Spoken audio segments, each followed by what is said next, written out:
My name is Nancy Hand, and I'm the president of the League of Women Voters of Greater Tucson. Thank you for joining us today for this important program on truth, racial healing, and transformation. The League of Women Voters is a nonpartisan political organization encouraging informed and active participation in government. We neither support nor oppose candidates or political parties at any level of government. We do, however, advocate for public policy, such as voting rights, discrimination, civil rights, rather non-discrimination, civil rights, and criminal justice reform. We have been empowering voters and defending democracy in Greater Tucson for 81 years. Now more than ever, we have our work cut out for us. We respectfully acknowledge that the League of Women Voters of Greater Tucson is on the land and territories of Indigenous peoples. Today, Arizona is home to 22 federally recognized tribes, with Tucson being home to the Tohono O'odham and the Pascua Yaqui people. We also humbly acknowledge, for most of its history, our organization has not been welcoming to women of color. To quote former League of Women Voters US CEO Virginia Case in 2018, even during the civil rights movement, the League was not as present as we should have been.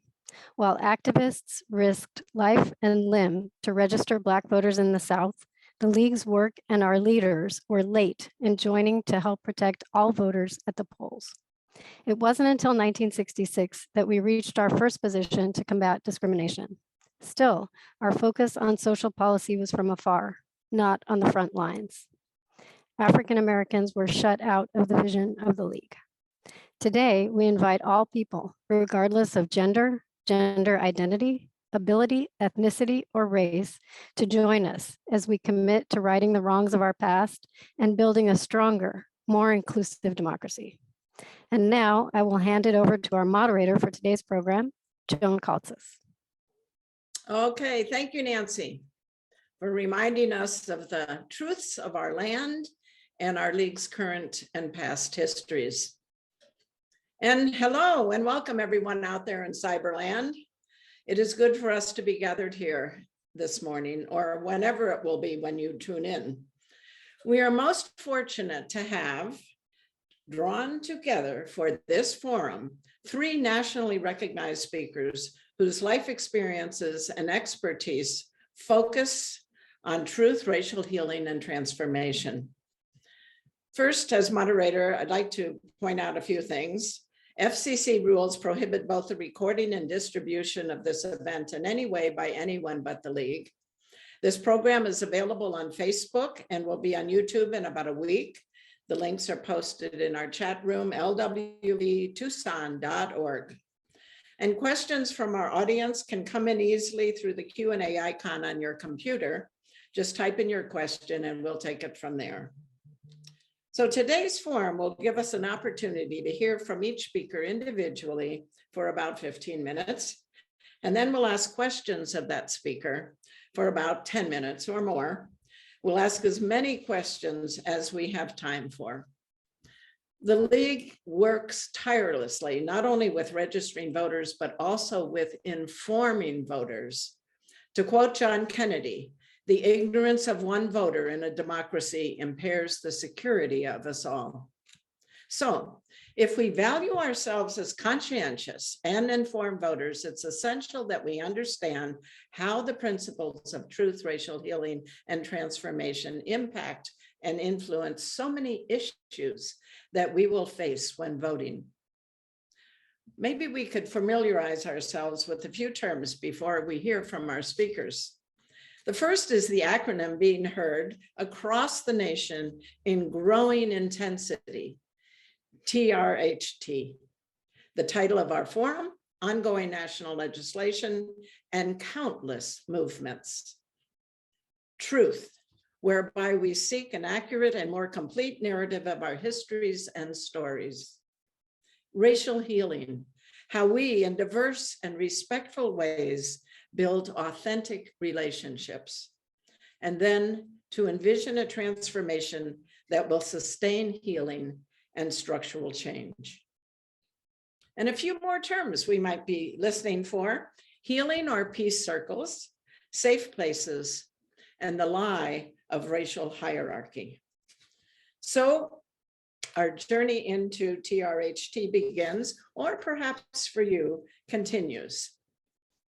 So our first speaker, it is now my pleasure to introduce him.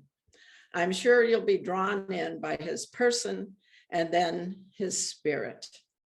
José Antonio Rico is and has been since the early 90s a community leader and educator from Chicago. The diversity of his work over the years is endless. He served as the executive director of the Obama administration's White House Initiative on Educational Excellence for Hispanics. José is now the inaugural executive director for Truth, Racial Healing, and Transformation of Greater Chicago.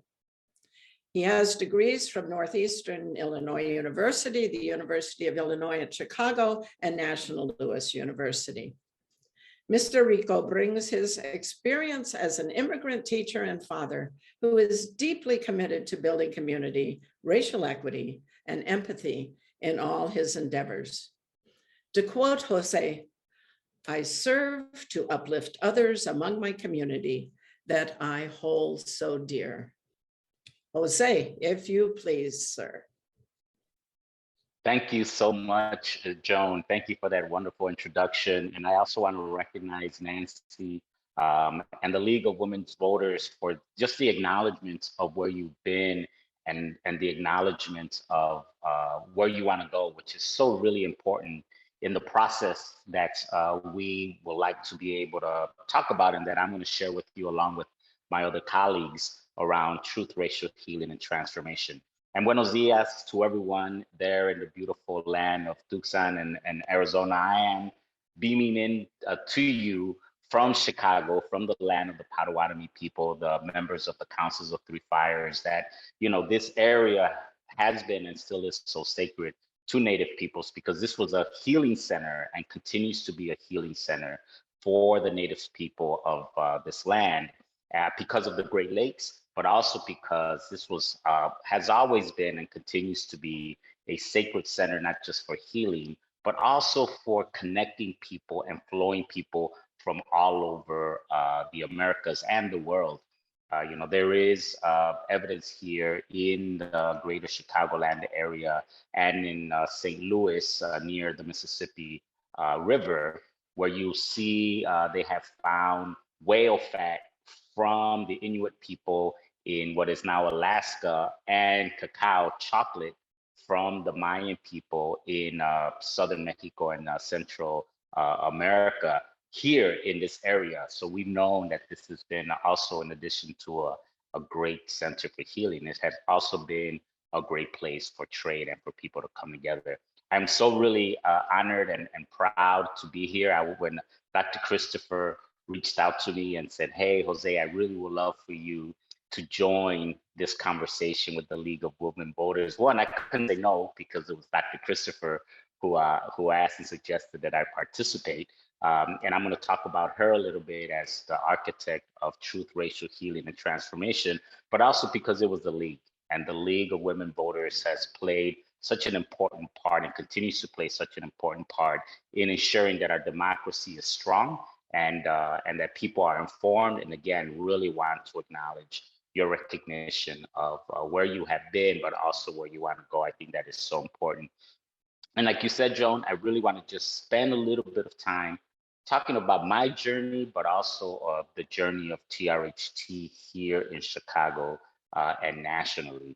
And and as you mentioned, I have done a lot of things in my life. I was I went actually to University of Illinois to become an engineer. And when I left the university, I saw that I wanted to actually be entrenched and integrated into my community and became a high school science teacher. And the reason why that spoke to me so strongly was because my experience in education was really harmful. Whereas as a kid who came from Mexico to Chicago and entered the education system in Chicago, one of the things that I had to give up in order to be successful was my identity and my language. And I knew as I went forward in the education system here I realized that that was just the price that was too high for me to pay when I went through the process that unfortunately many people have gone through, where we give up our identity, our humanity, and our language to be able to achieve what many people, were telling me at that time was the American dream. So when I came back to Chicago, back to my neighborhood from being in college, I knew it was within myself that I wanted to do something. I didn't know exactly what it was, but I wanted to do something to ensure that students in my community did not have to face that dilemma of, do I give up my identity, my culture, the knowledge of my family, my community, to be able to fill some, some ovals in a standardized bubble sheet. And so I went in and became a teacher. And later on, I realized that that work of becoming a teacher, then becoming a community organizer, and then being able to work in Washington, D.C. on education policy, that was part of my own personal healing journey. That there was a moment in my life, very, pretty recent, where I really needed to understand not only my issue of identity, but why is it that my community in almost every indicator has not been able to achieve the educational attainment numbers that we need to be able to live a quality of life? Why weren't we able to access the capital that's needed to be able to open small business? Why isn't it that we're able to be housing secure, food security? And I knew that that was part of my own journey of not only my own personal racial healing process, but also the process of my community's racial healing. Because one of the things that you're gonna learn in this work is that our healing is connected through our personal healing, along with a community's healing. And when I say community, I just don't just mean the community of place or the community that we identify with. I'm talking about the community where we are all interdependent. And in a city like Chicago, where you have, 3 million people in the city and 6 million people and surrounding, from people that come from all walks of life, we need every one of us to be included in that community of healing and that community of process. So about 4 years ago, as I was really making a decision about how I wanted to make an impact in my community, is when I heard Dr. Christopher speak at an event in Chicago for the launch of Truth, Racial Healing, and Transformation. And when I heard her talk about the framework of how, and you said it so beautifully, Joan, the way you laid it out, how all of these things are connected, where we are looking at the narrative change that we need to be able to participate in, so we do not stereotype each other and think that a person is a certain person based on who we think they are. When we see that the segregation in a place like Chicago, that's never going to change, and that in many ways here in the city, like in many cities, depending on where you live, determines who you are, and oftentimes determine the life outcomes that you will have, whether it's the earning power that you will have in your lifetime or how long you are going to live in your lifetime. When she spoke about that separation and what we need to be able to do to actually bring people together to change and influence the policies and practices to ensure that we live in a society and that we live in a community that doesn't matter where you live or what racial background that you come from, that everybody's going to enjoy the wealth and the opportunities that are afforded because we are interrelated and in community together. And so when I heard her speak about this framework, she mentioned a couple of things that just blew me away. One of those is that Dr. Christopher, practiced as she was a family practitioner, a doctor here in Chicago for almost 30 years. And one of the areas that really she wanted to make an impact in was the mortality rate of African-American babies here in the city of Chicago. And one of the things that she learned was that it didn't really matter that much of whether a child was born in a hospital on the south side or a hospital on the north side. It had a little bit of difference whether the doctor was the same race as the patient. What she realized is when she did this research around the world, that countries and societies and communities that were able to impact the child mortality rates the largest in the biggest way were places that had gone through a true racial healing and reconciliation process. Societies that were able to implement this framework and be able to look at not just the implicit bias that exists in a society, but that the society itself went through a process of racial healing, of having these conversations that allow us to connect with each other and see our true humanity, and then together create and imagine a new way in which we could develop laws and housing policy and banking policies and be able to distribute resources more equitably. When countries went through that process, that's when people's health outcomes improved. And so she went to over 40 countries to see how they were able to dismantle this unjust system. And again, she talks a lot about this, this false hierarchy of human value, that when we were able to go through a process of dismantling these false ideas of who we are based on our skin color, and then really go in and start discussing what our hopes and dreams are for each other, and then realize that we are truly interconnected as human beings and have so much more in common than we think that we have apart. That's when the transformation happens. And so what she did was she took those learnings, which is really a prescription for eliminating racism and really bringing people together through many, many ways.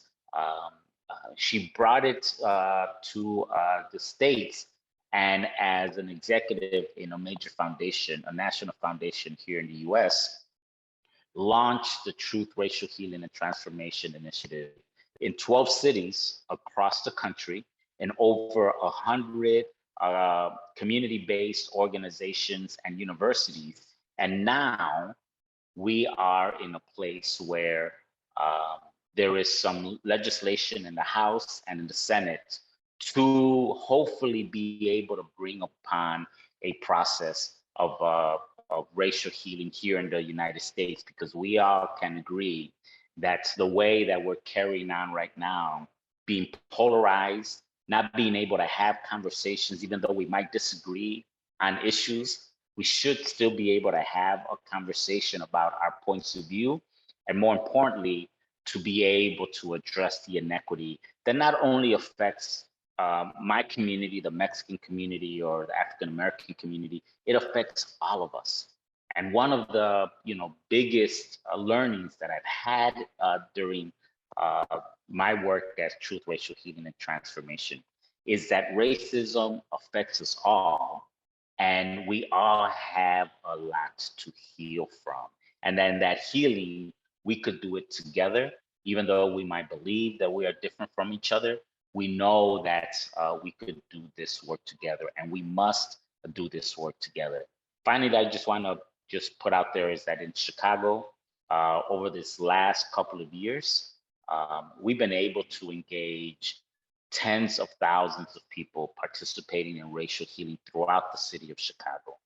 We've been able to work with organizations that have stepped up and want to transform those institutions from places that went from, I want to make a change in my organization, to now being very explicit that they want to transform their organization to a healing organization that's going to be able to implement some of the policies and practices to make sure that that organization creates healing center practices in that organization and centers the people that really were affected the most during this pandemic. And we are so proud here in Chicago that we have broad supports from the government sector, from the nonprofits, from neighborhood groups, and we are here at the ready to be able to work with anybody that wants to learn more about truth, racial healing, and transformation, and also wants to be part of transforming our city, because we just need, we need to be very clear, and everybody here in the city is very clear that what's driving a lot of the ills that you hear about our city is the gross inequity that currently exists in our city. And the only way we're going to address that inequity is if we all participate in a collective process to understand what those root causes are, but also to ensure that we envision a future where opportunity and resources flow to all of us, not just to a few. So I'm so excited that you all are interested in learning more about that process. And I'm also really excited to hear about what my other colleagues are doing in other parts of the country, and then be able to engage in a conversation with you, Joan, about how we could continue to do this work and what else myself and TRHT can offer the League of Women Voters.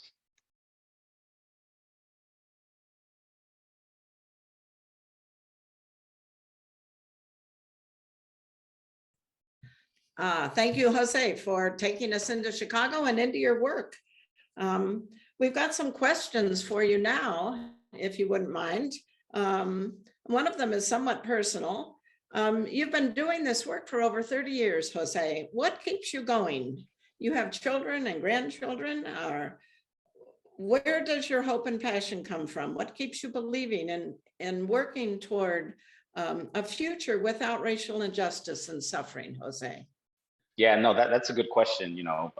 Sometimes I wake up and I read the paper where, we see that the richest millionaires and billionaires in our country just doubled their wealth, and the health gap for, underprivileged white, Black, and Latino people has increased. And so people are dying at a higher rate. And so, sometimes you wake up to that news and it's so disheartening. But on the flip side, when I think about, last summer, the summer when young people took to the streets, and I never saw such a huge coalition of young people be in solidarity, calling out that Black Lives Matter, calling out a huge solidarity across communities, and see that to them, what needs to change is crystal clear. And as somebody that really supports youth voices, that gave me a lot of hope, because they are so much more clear about what needs to happen than I was in their age. And then when I see communities, in my community where, immigrant women, Mexican immigrant women, who have suffered the most economically and in many respects during the pandemic, they are taking the lead and ensuring that people get vaccinated, that other community members have food, and go to different parts of the city to take care of them. The level of compassion that I've seen from people during these last 2 years just gives me infinite amount of hope that we're going to be able to make this happen.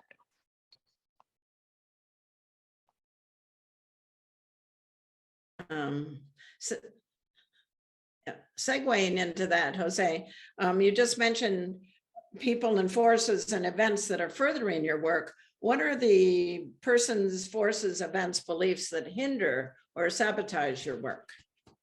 Yeah, that's a great question, Joan.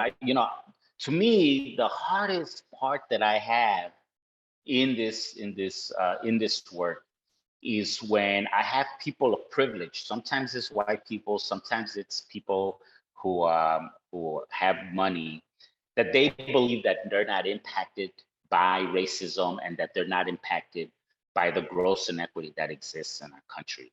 And so they believe that this is something that has nothing to do with them, and that they have a mindset that they are an island. And what we saw during the pandemic is that no one is an island. But now we're starting to creep back to that mindset, and then also rejecting the fact that collectively we all depend and are interrelated with each other. So to me, that mindset that that people could operate as in an island, and that racism and inequity does not affect me at all because I'm at the winning end of that equation is probably the hardest thing and the biggest barrier that we face. Okay, thank you, Jose. How are you creating safe places for everyone on this journey? Safe Yes, places. yeah. So this is actually something that right now we're doing work with community organizations that want to transform themselves in their teams, in their workplaces, or in the neighborhoods. And one of the things that we first need to be able to acknowledge is that we have to be in places and in spaces where somebody that may have caused harm should still be part of that space. And we need to be very clear about how repairing that harm and how we can hold people accountable, but also keep people within the group so we could all learn to be able to repair harm and acknowledge when that harm has been caused, to not only apologize, but to work to correct that. That is a very difficult thing to do, but also a very necessary thing to do, because we got to practice that no one is disposable. And at the same time, that if you want to be part of this collective, you need to be accountable and be responsible for the repairing of that harm. So a lot of that work is around setting up agreements and practicing agreements within groups and within individuals that oftentimes have a long history and need to learn how to be in relationship with each other in a new way, and may also just have a recent history and set some very clear rules of engagement and how we're going to work together. It's very, very time consuming, I will tell you that, but it's also very fulfilling when you know that you are going to be walking into a space and you don't have to worry about whether you're saying the right thing or you're learning the right definition, but that you are learning to lead and be with your heart. And that is possibly the hardest part of this work, is being able to do this work with your heart, because frankly, we're not very used to doing the heart work. And that is the majority of our time and effort, is doing the heart work. Could you talk to us, in addition to reminding us of the heart, could you talk to us a bit about Latino leadership in the area of TRHT?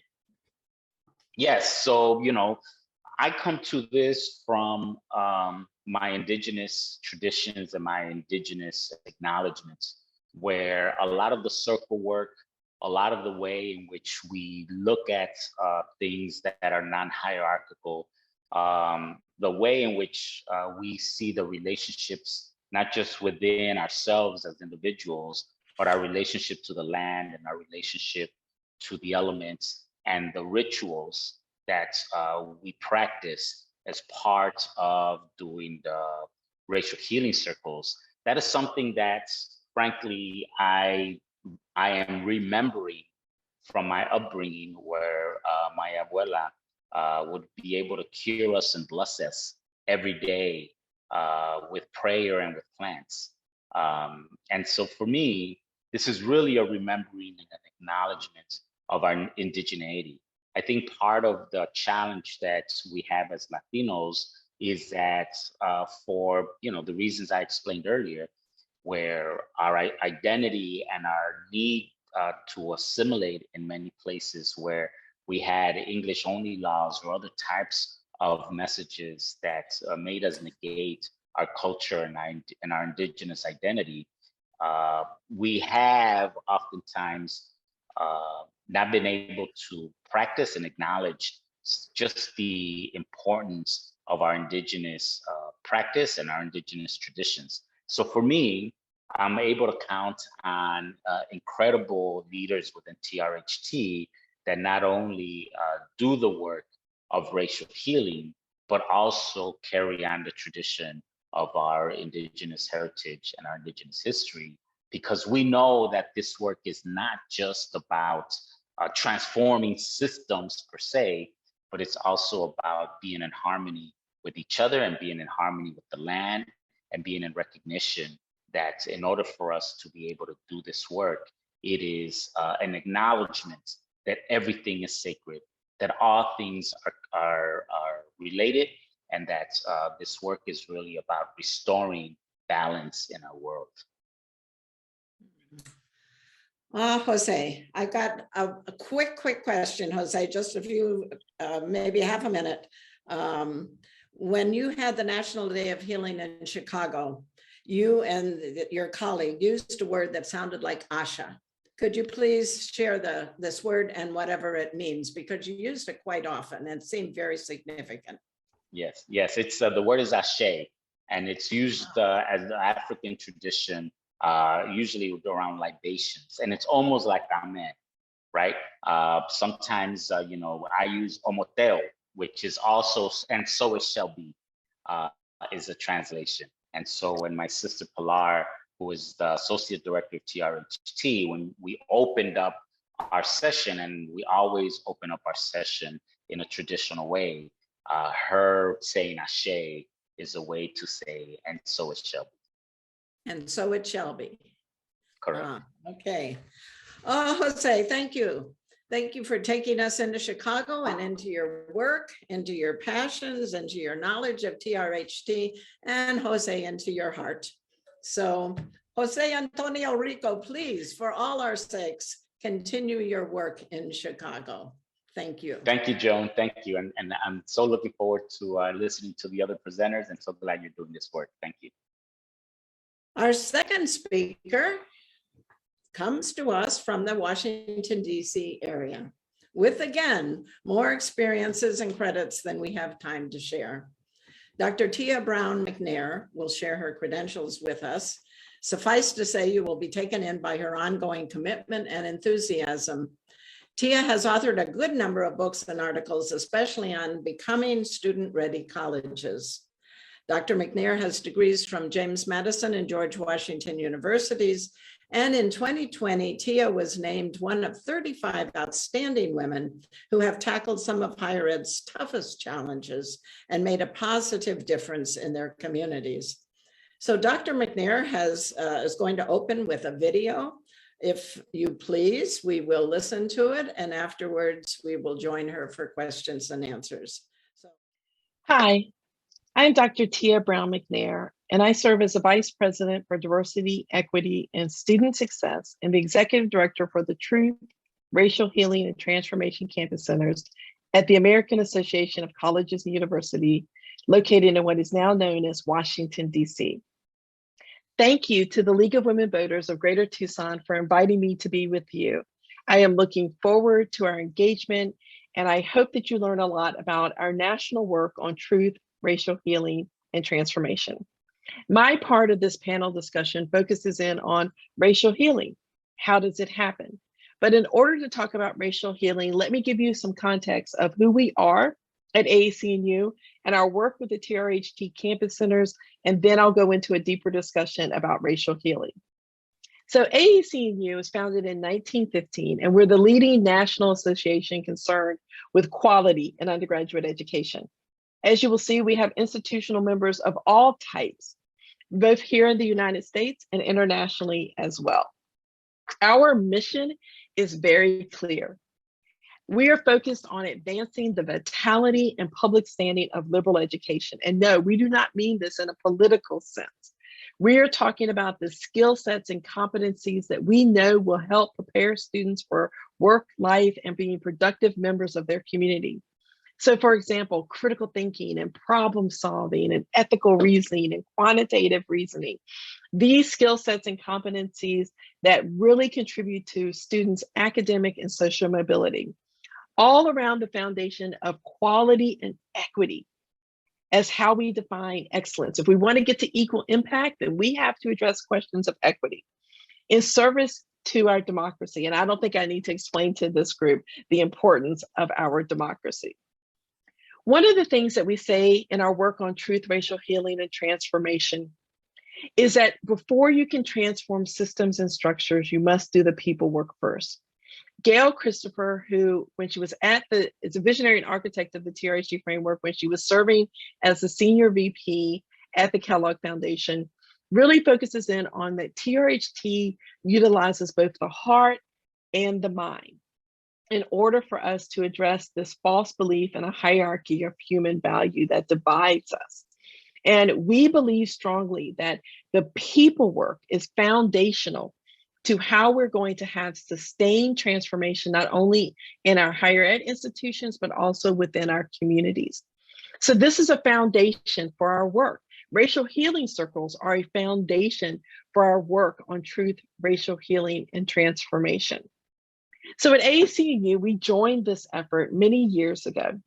And a part of that was we were asked to serve as on the design teams. Our president, Lynn Pasquarella, and I both served on 2 of the design teams. And we made a commitment at ACU that we were going to try to get at least 150 higher education institutions to serve as host institutions to TRHT.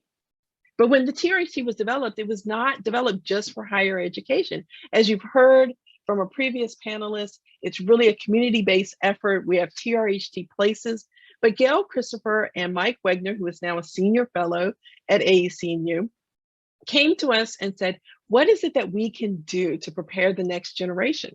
And from that, we created the TRHT campus centers. And our shared goal around the goals for TRHT, but also our shared goal for higher education institution, is how do we prepare the next generation of leaders to advance justice and build equitable communities? At the heart of TRHT, just like you heard from our prior panelists, is our question of what will our communities look, feel, and be like when the false belief in a racial hierarchy no longer exists. Every single one of our TRHT host institutions, they address this question as part of their action plan. Their action plan is developed at our annual Summer Institute, where we learn about the preparation process for facilitating racial healing circles. And we learn about the framework, the TRHT framework, and the methodology that undergirds all of this work. But this vision statement, as Gail puts it, is central to our work because we have to be able to imagine what our communities could be like and feel like when we have dismantled this false belief in a hierarchy of human value. Now, this is difficult for some. Some find this idea, this vision statement, as very challenging. But in this work, we believe in this possibility. That's one of the things that unites all of us. We believe in truth-telling, understanding and embracing the diversity of our narratives, and the concept that racial healing has to be at the foundation of this work. We have to engage in deep listening. We have to be empathetic with one another. And we also have to understand that our relationships are that the relationships that we have with one another will be the foundation for this transformation that we are seeking. So as Gail said in this publication that we released, TRHT aims to jettison, and she's a Star Trek fan, so for those of you who understand jettison and the use of that term, this false belief in a hierarchy of human value and replace that archaic notion with a reference and appreciation for the equal and interconnected nature of the human family. Well, in order to do that, we have to understand each other's narratives. We have to be in a place where we can understand the trauma associated with dealing with racism within our community. And to how do we address racialized practices, that it also has an impact on our mental health, our physical well-being. And the healing part of that is being able to engage with one another across our differences. These are the institutions that are now serving as hosts to the TRHT campus centers. These institutions have developed the action plans that I mentioned. They have developed vision statements and mission statements in alignment with their institutional priorities. They also have engaged with their community partners because we know that many of our institutions are deeply embedded into the fabric of their communities. They're engaging faculty, they're engaging staff, they're engaging students, community partners, all around these shared goals. And the diversity of these institutions represent the diversity of our communities. You will see that we have community colleges and HBCUs and minority serving institutions and HSIs and Research One institutions, even military academies that are saying, we know that this process for transformation really centers on racial healing, our relationships, truth telling, because we know that what we've been doing is not working. And this doesn't replace existing DEI work within our communities. It complements that work so that we're no longer, as one of our TRHT Campus Center leaders said, it's not an us against them, but it is more about what unites us. And that's part of why racial healing is so central to our work. So every single TRHT Campus Center, they develop an action plan, and this action plan is visionary.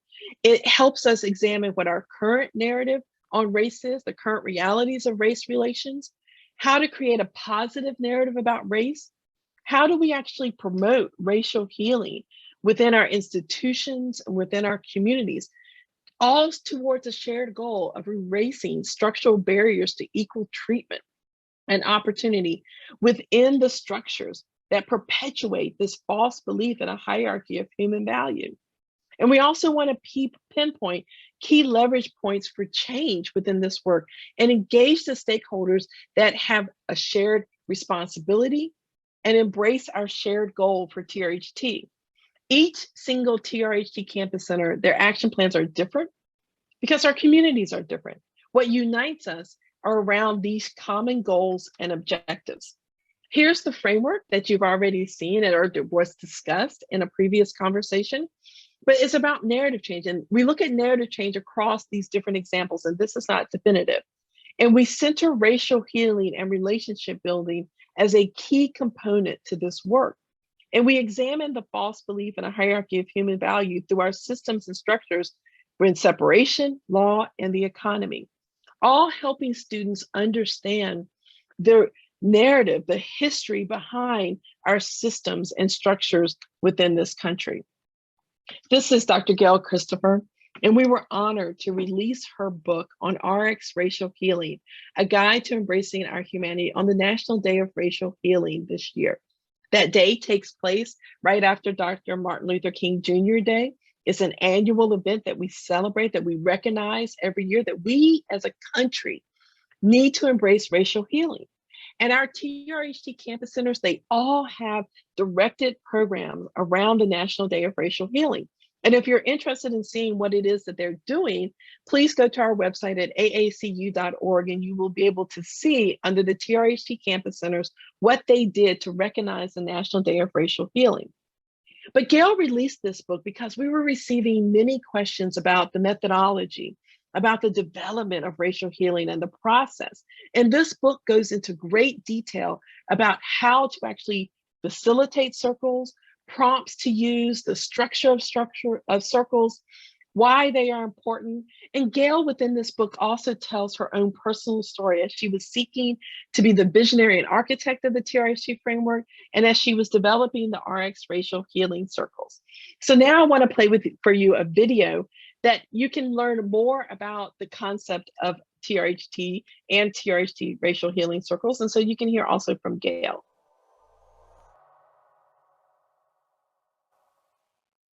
Racial healing is the prescription that America needs now.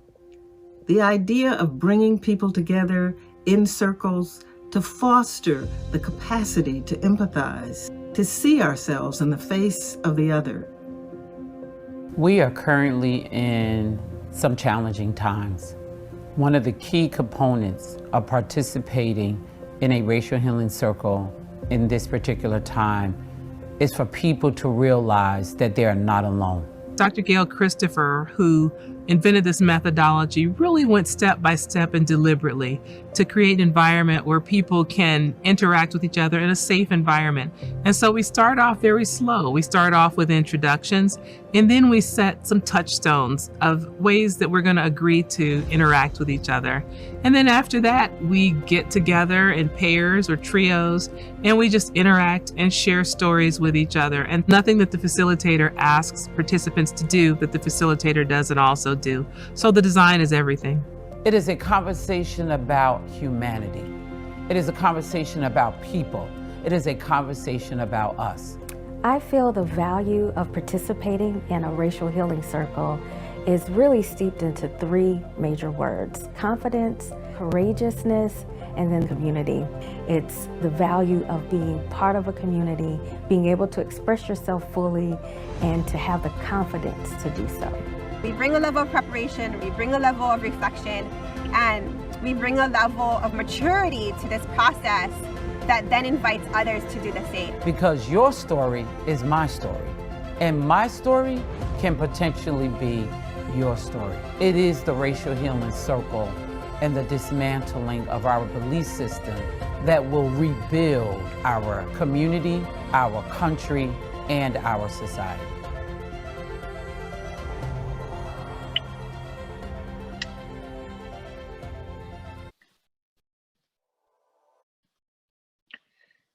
So as Gail says, in how she defines this, that racial healing is an individual, a collective, a societal process for us really focused on our conscious and unconscious beliefs and ideas that are so deeply embedded into this false taxonomy and this hierarchy of human value.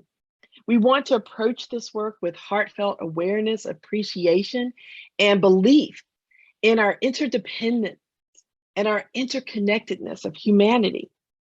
We really try to hone in on the prompts that we use that really focus in on questions like, when was the last time that you felt like you were heard? Who is someone that has made a significant impact on you? And then as we go through deeper and deeper prompts in these dyads and pairs as part of the circle, we start to learn more about each other. We start to listen to each other's stories. We don't take someone's story and repeat it. It's always by invitation. It is never something that people are forced to do. But as you heard in the video, we really try to model this as facilitators in this work. And every single TRHT Campus Center, they engage in this process as a foundational piece to building and strengthening relationships so that we can lead to that ultimate sustained transformation. We believe strongly that racial healing and TRHT together is a process and a tool that you first have to build trust in order to achieve change and transformation, that you have to build authentic relationships that bridge those divides across those real and perceived differences. We also believe that racial healing recognizes the need to acknowledge and tell the truth about past wrongs created by our individual and systemic racism, that we can really address this and address our present consequences by being honest and truthful and by understanding people's narrative. So this is an overview of racial healing circles. It's a quick overview within the limited time that we have, but I hope that at the crust of this, you will think about the importance of narrative change, understanding people's narrative, understanding our own narrative, and how that influences the way that we participate and engage in our environments and engage with one another, and why it's so important for us to really focus on the possibility that through truth-telling and racial healing and relationship building and really acknowledging the false belief in the hierarchy of human value, that we can create a community that is interconnected and uplifts our common humanity. So what will our communities look, feel, and be like when the false belief and a racial hierarchy no longer exists? Thank you very much, and I look forward to the Q&A. Okay, well, we've got some questions for you, Tia, but I want to thank you for uplifting us into a whole world we probably have left far behind. But in any case, which would lead to one of our questions. College Going Cultures, the name of your book. or at least one of them, and a concept found throughout your work. I'm sure you are used to addressing, Tia, lots of educators, students, and administrators, but many of us here in this forum are grandmothers or aunts or mothers of college-age kids. Help us understand more closely how college-going cultures might affect our own families, if you would, please. Sure. So we talk a lot in our book, Becoming a Student-Ready College, about the difference between us focusing as educators on students being college ready or our institutions being ready for the students who will be admitted into the college environment. So that's a flip, that's a paradigm shift in the conversation about college going culture. We really wanted institutions to think about what they needed to do to help support the success of all of our students, regardless of our diversity or our backgrounds or how we enter into the institution, because we know that there are varied levels of preparedness. I mean, those are part of the inequities that are happening within our system. So our Becoming a Student-Ready College focuses on that. How do we as educators make sure that our educational environments are welcoming, are supportive, that they are focusing in on what our students need in order for our students to be successful and to support their success. So it's more about institutional transformation. Okay, well, speaking of institutions, we noticed from the list that there are no Arizona colleges on the list. Is there something we as the League can do about that? Well, University of Arizona has been invited to be part of the TRHT effort, and they are in the process of doing that. They had, I think, an internal transition just recently, and they are looking forward to joining, but they have been officially welcomed, and we're waiting for them just to finish up their preparation in order to join the network. So University of Arizona is in the process of doing that, and they have been to our institute, so yes. Oh, good. Well, that makes us feel better. You know what? There's a term I used that we could familiarize ourselves with, Tia, the hierarchy of human value, or the lie of racial hierarchy. In either case, there's a hierarchy involved. You want to speak to that for a couple seconds, or? Thanks, June. So in our work with TRHT, and I know Jose has already spoken about this, our ultimate goal is to dismantle, or as Gail Christopher, the visionary and architect, says, to jettison this false belief in a hierarchy of human value. And that is so deeply embedded within our structures and our systems within this country. And that's why we have those pillars of separation law and the economy, so that we can look and examine at a greater level the hierarchies within housing policy, immigration policy, education policy across the board. Because whether that's by race or ethnicity, sex, gender, sexuality, socioeconomic status across the board, there's this false belief in a hierarchy of human value that we put people in different positions, right? Based on their identities and who they are. And that's why we talk about that we need to dismantle that and focus more on our interconnected nature, and focus more on our common humanity and what unites us, and not necessarily what divides us. Thanks, Tia. Another question, if you would.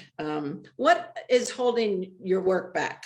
Are there forces or persons or events or beliefs that hinder or sabotage your work? I asked this of Jose. I'll ask it of you, please.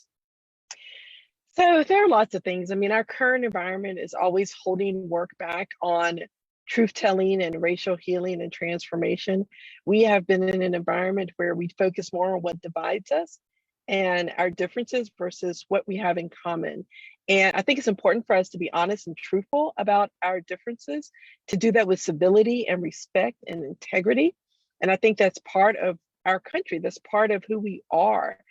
We talk a lot at ACU about educating for democracy, and educating for democracy really means that we engage in critical thinking and problem solving, that we embrace the marketplace of ideas. And I think, and there are some instances where we have become so removed from one another, that removed from that ability just to be patient and to be understanding with one another and to respect each other, that is something that is hurting this process for racial healing and for transformation. And it's also hurting our relationships, which is core to TRHT.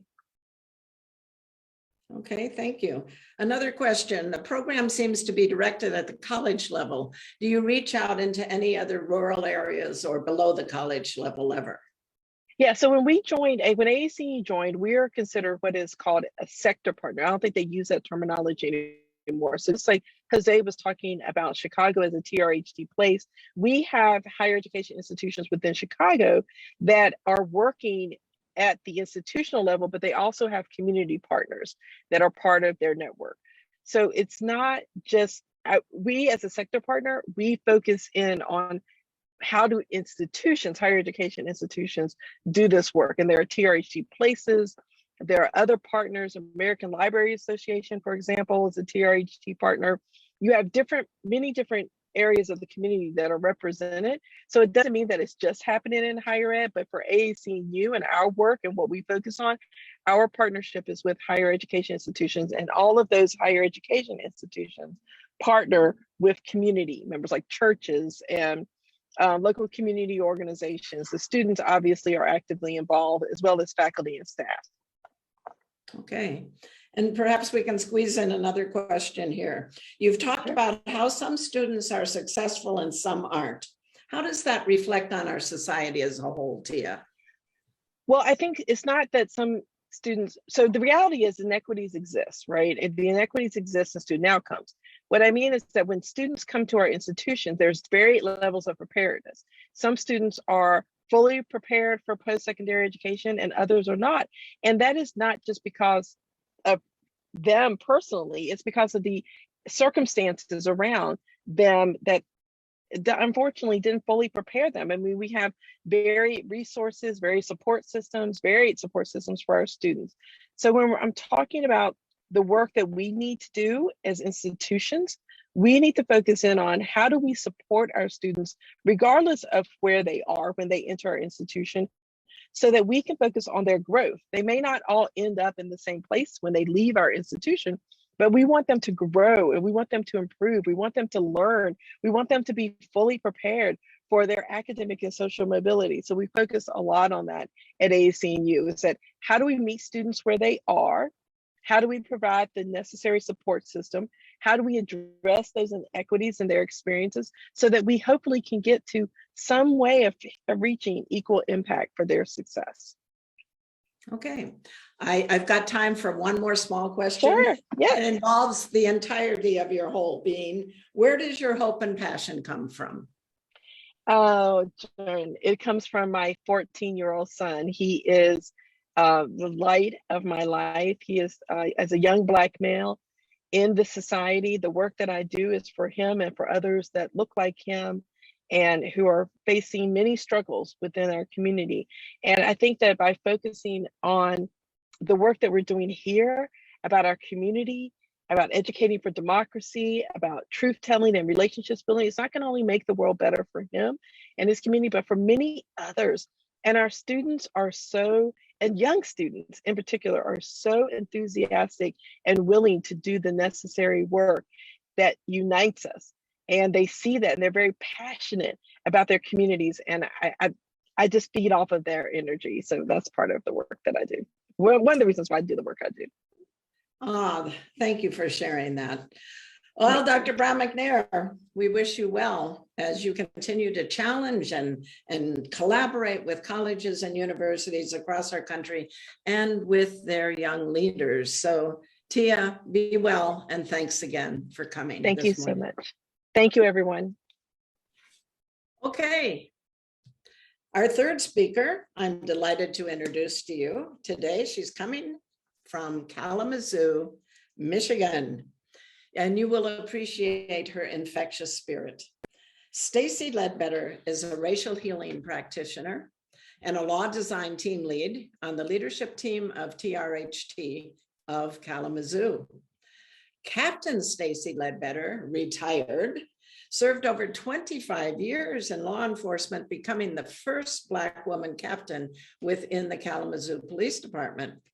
She's the founder of Expanding Our Horizons, a training program in community policing and cultural awareness, which I'm sure we'll hear about. Stacey has several degrees from Western Michigan University. She has, in her own words, a passion for heart work. We heard of that earlier. So Stacey, we would love to hear about your heart work in Kalamazoo. Thank you so much, Joan. And of course, thank you to the Greater Tucson League of Women Voters. I really have to thank also the speakers that went before me. So Mr. Rico and Dr. Brown McNair laid a wonderful foundation that I don't have to repeat in terms of this remarkable TRHT framework and the importance thereof, and that a very appropriate shout out to Dr. Gail Christopher. So as it was stated, I am proudly representing TRHT Kalamazoo, the whole TRHT Kalamazoo family. I want to also acknowledge Black History Month and the founding father, Dr. Carter G. Woodson, just as well. And thank you for the foundation that was already laid, Mr. Rico, in terms of acknowledgement of land and people. So transformation, everybody, it is definitely a privilege, and expanding our horizons. You're like, what is that?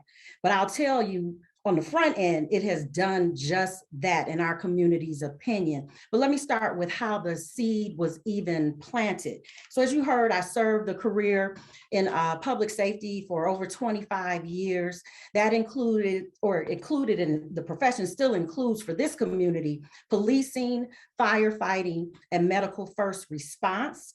And a blessing for me, not being from the Kalamazoo community that I serve, was to do community policing for many years. I was assigned to neighborhoods. I had an opportunity to build relationships, positive relationships with community members, doing special programs, being proactive. And that's very important, because traditionally, when you think about police response to 911 calls in particular, that is being reactive. So that was very important for my cultivation. So moving on to one of my assignments through the years as the assistant divisional commander of the training division, I was tasked with doing diversity and cultural awareness segments for our new officers. I also included them getting to know one another and about the community they were about to serve, because that did not happen when I came on in the early 90s. And in one real talk conversation in particular, and so I just want you to know, it was just, we were talking deeply. I would do that with the officers as we got to know each other, and just found out where they were from, many from sterile communities, homogenous, if you will. And so just for context, giving you facts, one of the conversations I had with a white male officer was that he told me that he didn't know any quote unquote good Black people in the community that he was serving. Boom, right there, everybody. That was my catalyst. That admission definitely struck a chord in me that I just could not release. I kept thinking about it. And this was not a contentious conversation. So I wasn't mad because he was being honest. So I just want to put that out there just as well.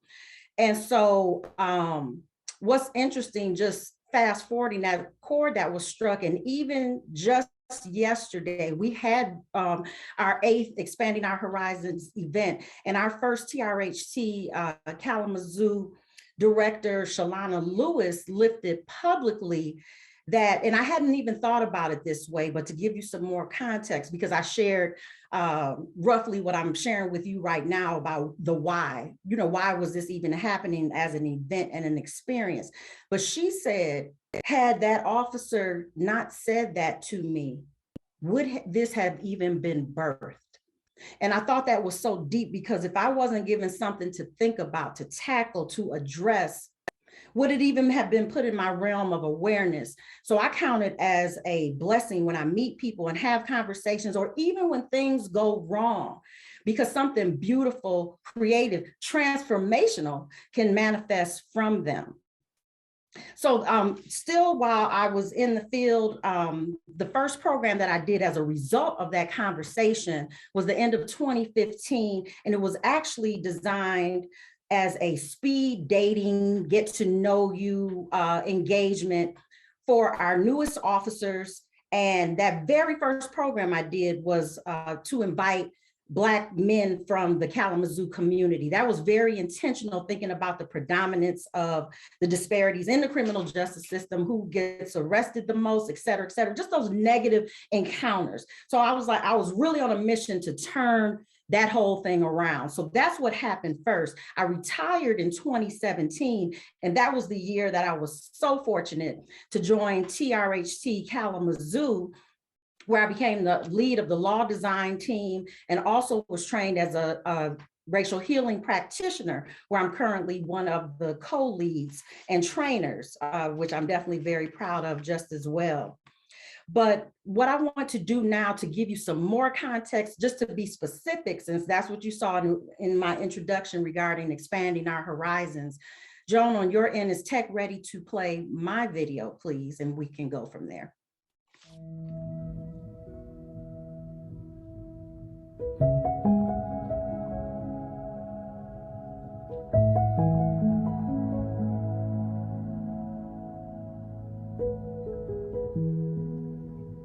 This initiative is extremely important because it's about bridging the gap between future law enforcement officers and a diverse group of community members. It's about building relationships. It's about education. It's about information. And so we do that through racial healing circles. We do that with education about the history of our country, but we can do better. And that's why we do this today. With law enforcement nowadays, communication is 10 times more important than it was 20 years ago. Learning to talk and communicate with people, whether it be of different races, different sexualities, different genders, even different political views, it's really going to help us out and eliminate some of the stress factors that we have. When Truth, Racial Healing, Transformation came to be, the idea was that we needed to think about how to transform our communities on a local level and also on a national level. For a community and a culture and a society that's so deeply entrenched in some of these issues of racism, going back hundreds of years, lasting before our statehood, really, in this country, we knew that it had to be different. It had to be transformational, and the truth had to lead the way. We're all humans and we all have to relate. And at the end of the day, we want our cadets to be the best police officers that they can be once they get a full-time job. We're taking the steps that are necessary to engage our students in this talk that we need to have regarding race and what does it mean for our own identity and what does it mean for us as we interact with one another. MCOs, which is Michigan Commission on Law Enforcement Standards, they say that we only need 594 hours to have someone become a police officer. We can add to that number, but we can't subtract. And with all the other courses that I've added, we're up to 730 hours.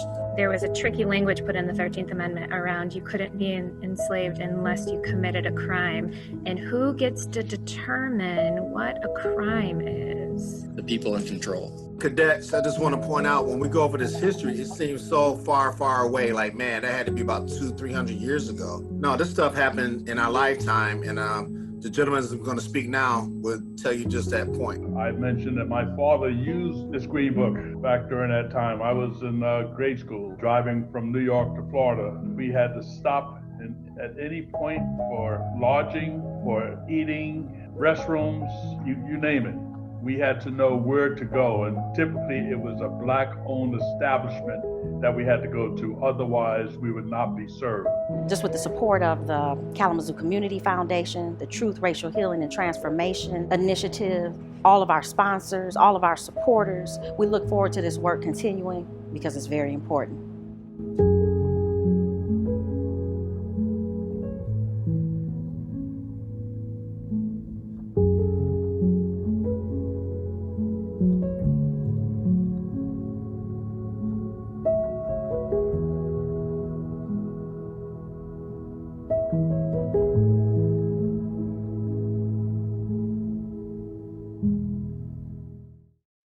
Thank you for that.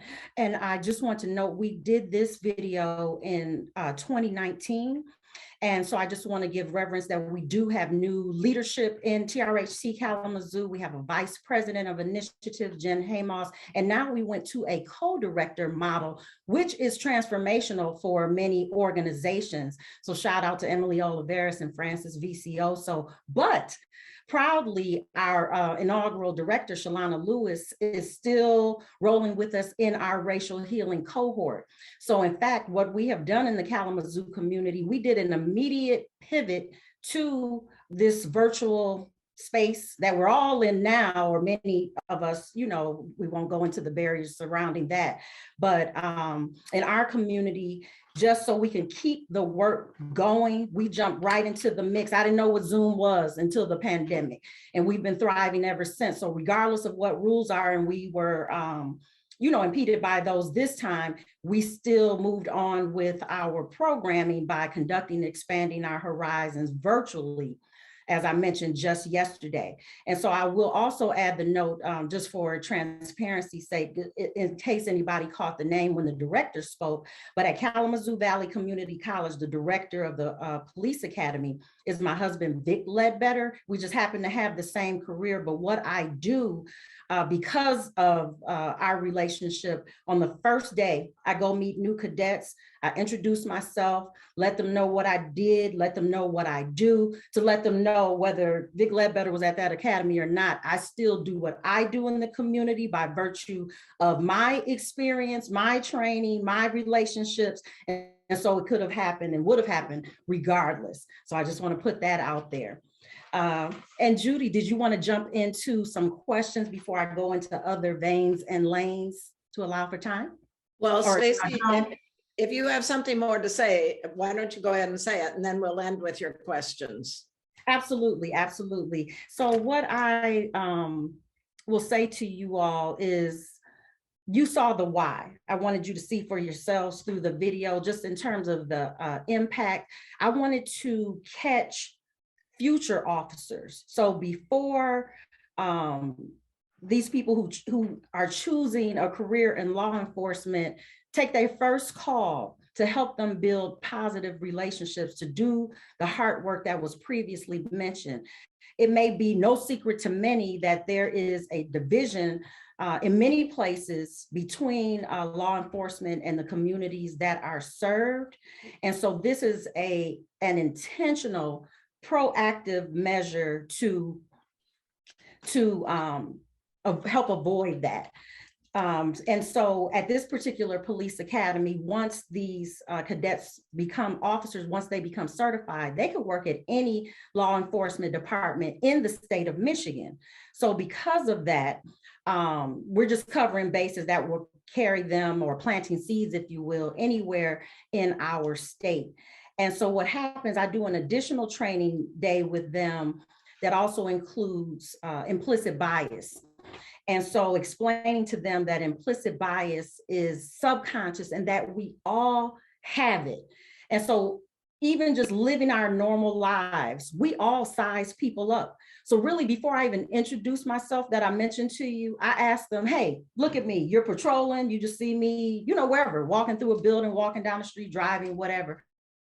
What do you think I do for a living? And I think that first day I met them, I had my hair wrapped like this, you know, just something to this effect. I had this hairstyle and lots of complimentary guesses. But that day, just like when I would ask that question when I was not in uniform during my profession, people would not guess everybody. They didn't look at me and just say, I bet you Stacey's a police officer. Never. I can't remember one time where that was someone's guess. And so one of my things is also, don't lock into 100% about viewing groups of people in terms of your assumptions, because your life experiences, which no one can take away, which we know manifests through our racial healing circles. But when you are making considerations and even assumptions, which we should try to avoid doing, you can mess that up many times. And so in that training, I include many pictures. We have discussions, even with them getting to know each other, because if I had even a room that was compiled totally of white males, just to give an example. I even draw out the diversity there based on their upbringing, their ethnicity, their likes, dislikes, religion. We just talk about a gamut of things to show you are all individuals. No group of people is monolith, is homogenous, et cetera, et cetera. And it has been just a blessing revealed through evaluation and personal testimony that what we are doing is working, and we plan on continuing. Thank you so much. Oh, Stacey, thank you for giving us through your work such hope. And we do have time for some questions, if you wouldn't mind. I'm going to ask you a question I've asked our other two panelists. What forces, persons, or beliefs hinder or sabotage your work? We've heard about all the wonderful things that further it. Is there anything out there that is causing problems in terms of furthering your work? If we define it as a problem, I would say, because I really tried to hone in on diversity. We are so blessed. I'm saying I, but it's we. This is a team effort. It would not even be successful again without our TRHT Kalamazoo family and the partnership with KBCC. But as I look at the diversity of the people and the generations, as much diversity as we can muster up, I see that we still have a gap with that 20s, 30s age range that may feel some type of way about the police. I'll put it that way. So literally just entered a partnership with a group, Blocks United, that is helping us bring in people who normally would want to have nothing to do with the police. So in our recruiting, and I've been blessed to form many positive relationships, but there are some people who are just like, if the system, if police, anything connected to law enforcement is in the room, they are not interested. And so what's interesting, even from some of our community members who have attended, have been triggered, if you will. The cadets do wear uniforms, they wear fake guns. And so that image is still there. So regardless of us saying these are not police officers, they're just in training, they haven't taken a call, they're not in any reports that you have read, they are just learning and want to get this right. But people are still like, and I don't want to take that away from anybody. That's what we explain to the cadets just as well. People's life experiences, and when they see things that they may not have been personally affected by, but the media, I mean, again, we see what's going on in the country and what's magnified a lot of times in terms of egregious situations and other negativity. And some people can't get away from that. So still working on pulling in all segments of society that we can to participate. Okay. A question is coming in about other communities that might benefit from your work. We can post your address or a way of contacting you for people who are more interested in pursuing this within their own communities. Do you go out to other communities? Well, we are still cultivating because we just want to get it down pat through evaluation, because since we've been doing this at Kalamazoo Valley Community College since 2019, and shout out to the evaluation team with TRHT Kalamazoo, we know that we also still want to reach back to cadets, now officers who are out in the field, just to see how this work is or has manifested for them. We have some non-anecdotal feedback, but we want to, just get the official data, if you will. So we haven't yet, but I would definitely be totally open to it. TRHT Kalamazoo.org, please go there and you can contact us through there and even get to me, but I mentioned a team, so we can all handle responding to inquiries. We're on social media platforms in terms of you all receiving further information, upcoming events, anything that we even host virtually on social media. Please check us out at TRHT Kalamazoo on Facebook, Twitter, and Instagram. And so those are some easy ways to just jump right into the mix to see what we have going on in this community. Another question, Stacey, if you wouldn't mind. There seems to be a sort of mantra in some of your work: recognize and resist. Could you explore these actions a bit more for us? Recognize and resist. Recognize, well, that's part of that awareness. I mentioned the implicit bias initially, and that's that subconscious piece. If we know we have it and try to recognize it, and I try to even lead by example that, yes, I'm a Black female in America, but I mess things up too, and make assumptions and do things that I shouldn't do. But we check self, we recognize it, and we resist doing it again to the best of our ability. What I put out to people is that I'm not here to teach you per se like that. These are about experiences and a life journey, because I enjoy learning just as well. I've learned from cadets, I've learned from community, and we continue to enhance, and we take our evaluations very seriously. And even in this short time frame that I've mentioned, we have tweaked and changed and done what we had to do based on input, where people had said, hey, this might enhance your program a little bit. So we take that very seriously. So that recognition I explained, but resisting making the same mistakes over and over, striving to do better at all times. Okay, thank you. Another question, please, Stacey. One of the goals of your workshops is to define anti-racism and provide tips to your participants on advocacy that could be implemented immediately. Could you share some of these actions that we might adopt immediately? Well, what I'll say immediately for any leaders who are listening now or will listen to this information is that, particularly for organizations I'm talking about now, having this momentum, this drive, these actions start from the top. One of the things that I encounter that's very interesting to me when sometimes organizations approach me, because you mentioned, I do consulting, so I help out organizations in these realms many times, and I'll ask about their programming, or even if I'm coming in, is it mandatory? And more times than not, implicit bias, cultural awareness, anti-racism workshops, etc., are optional. And I personally don't get that. If the leadership, the organization believes in the work, believes in the importance, then just my suggestion is if it's tied to hiring and promotions, people will do it. It's definitely hard to change grown folks' minds about anything. At the same time, I believe in the work what we do. For many times, people don't know what they don't know. And I've seen the awe. I've seen the aha moments. I've seen the hard work. And so that immediate implementation, make this work mandatory. Do your own research. A lot of times I also see where people will sit back, and unless it's presented to them, they don't have any interest in finding things out for themselves. And so for anything we wonder about these days, we all can easily look it up.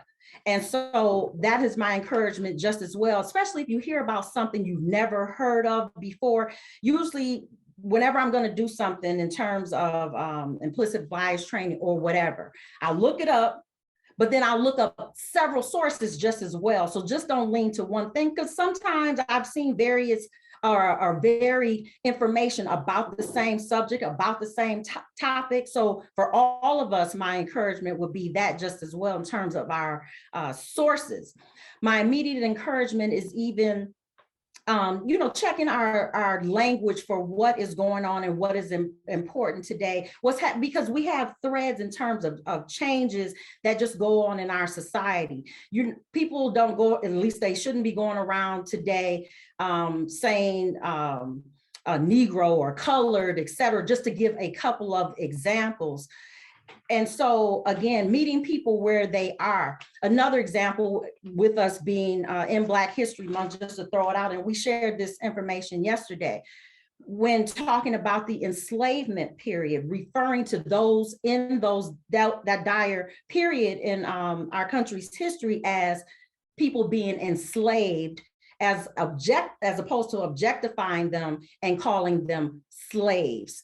And so even for the masters, to switch that up, and they were enslavers. So different things like that, where you're moving with the tide. And again, it's about the work, researching, asking people. Again, I don't want to be 100% even with what I'm telling you now. So it's about, because somebody brought it up. Hey, would you rather be called Black or African American? For Stacey Ledbetter, it doesn't matter, but I know people that it matters for. So examples, those are just a couple few for some right now things.